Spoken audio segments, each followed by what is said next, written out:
30 lang. Hello guys. 30 lang. Magandang gabi sa inyo. 30 lang oh. So, kung naano yung video ni Leo Francis Marcos, so yung kanyang challenge. So, maganda yung challenge na yan ano niya. Pero dito sa atin, syempre, hindi naman tayo mayaman. So, kung ano lang yung mga kayang pwede natin may bigay na may tulong sa iba. So, yun. Meron tayong ibibigay kahit konti na para din sa mga siguro mga ilang tahanan lang ang mabibigay. Yung talagang walang kakayahan bumili ng kanilang pagkain. So sana yung mabibigyan namin nito siguro mga Friday or Sunday. So ito yung kaya lang. So yung mga gustong mag-accept din dito, katulad dito sa GMA, na merong kakayahan din na tumulong sa iba, eh sana bigyan din yung mga talagang hirap bumili, baga wala talagang kakayanan. So yung mga mapipili namin na mabibigyan, eh yung talagang alam naming hindi kayang bumili. Hindi maano lahat kasi talagang syempre hindi natin kaya yan. Kung yung ano nga tawag nito, ibang mapera ilan lang din ang kanilang binibigyan. So ito, hindi to dahil sa mayaman challenge ni Sir Leo. So ito dahil makatulong man lang tayo para kahit sa barangay nyo o yung sa iba, kasi ngayon marami na naglalabas ng video na yung mga katulad niya, may mga video na may mapepera pero inaalipos tayo mga may hirap pa, miski na tulungan na may pera sila pero hindi.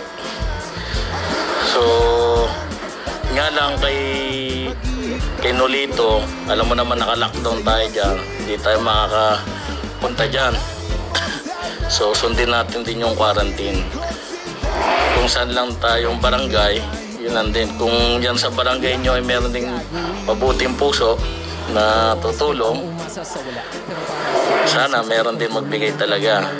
So hindi naman yun kung marami o gano kalaki ang ibibigay mo. So importante lang meron kang maiabot kahit papano, at least yun may tulong na. Kasi hindi natin masabi kung ilang araw. Katulad niya, yung ibibigay ko ito'y kukunti lang, hindi naman ganun katumi.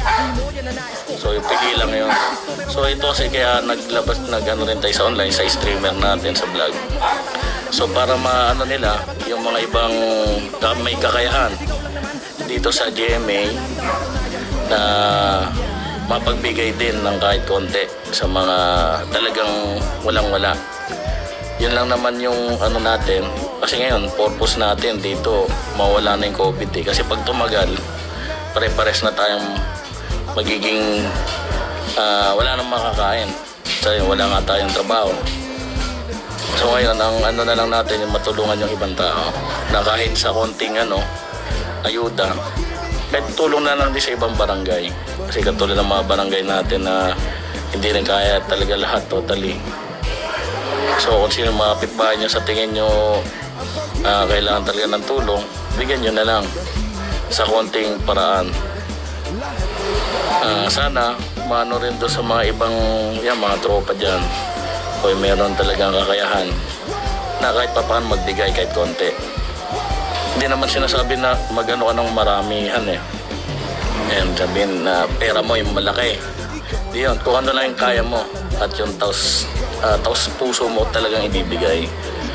Dahil yung challenge na ibinigay niya, ito yung para kumatok lang sa mga namumuno ng ating barangay o ating bayan na sana katulad niya para hindi na lumabas ng mga tao talaga, mas suportahan talaga nila ng ayos.